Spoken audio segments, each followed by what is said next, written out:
Hello everybody, video here for you today. Beyond Oak Island is a show in which the History Channel and Rick and Marty Lagina get involved with other treasure mysteries.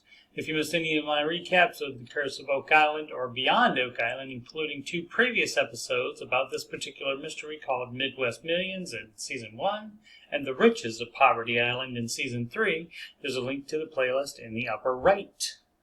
This is the no-cap recap of the Season 3. Episode 6, called Return to Poverty Island.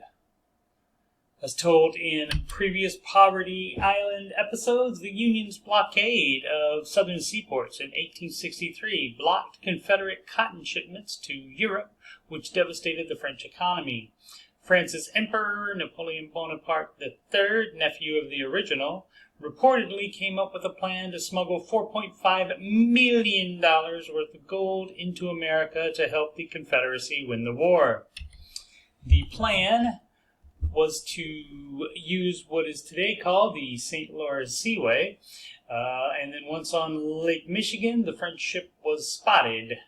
Fearful of being caught, the captain ordered the boxes to be chained together and thrown overboard. According to legend, the French ship was sunk soon after. In 1933, the Poverty Island lighthouse keeper's son witnessed a Wisconsin man's salvage operation, finding something they were very excited about, but then a sudden violent storm sunk that ship. Rick Lagina and Maddie Blake meet with Jess and Mike Rollo, who live in the Upper Peninsula, or UP, of Michigan, who had heard the stories of the lost Civil War gold and have long researched it. They learned from documents in the Library of Congress that the captain declined help from the Coast Guard when the storm came in. They believe the gold is where the ship went under. On the previous Poverty Island episodes, Marty and Bob Krepke searched the waters north and south of the island. The Grollos suspect the X to be on the west side, even closer to the lighthouse. They want to fly over the area first. They see this from the air. The next step is to do side scan sonar in the water. They see this image, and then something else. It looks like 2 ships, one on top of the other. The next day, they dive and find the first ship. They find ballast stones used in the 17 and 1800s to provide weight and stability in rough waters.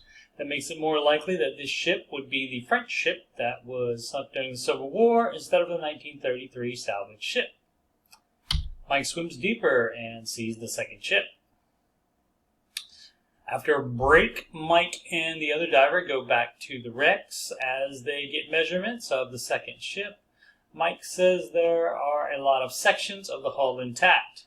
They continue to investigate and report that they are able to see inside the ship at what looks like a large chest. 1 week later, Rick, Marty, and Maddie video conference from Oak Island War Room with Jess and Mike for an update. Since Rick and Maddie left, they have found a chain that goes under the decking of the believed 1933 salvage vessel. They plan to metal detect to follow the chain. They also find this via side scan sonar. It is about 200 to 300 yards from the wrecks. They believe it's a chest. Note the shadow it casts. Jess and Mike have been in contact with the state up north about salvage rights. I'll continue recapping the Season 3 as well as older Beyond Bites, I used to work there, Beyond Oak Island episodes in addition to the Curse of Oak Island. Once again, I'm Coach Steve Money, Ramsey Solutions Certified Financial Coach. You can schedule a free financial coaching consultation assessment with me at calendly.com/Coach Steve Money. You can email me about coaching or anything else on my YouTube channel, including Oak Island, at CoachSteveMoney@gmail.com. Channel donations can go to paypal.me/CoachSteveMoney. You can add me on the gram at Coach Steve Money. And of course, this YouTube channel is youtube.com/Coach Steve Money. Thank you so much for watching.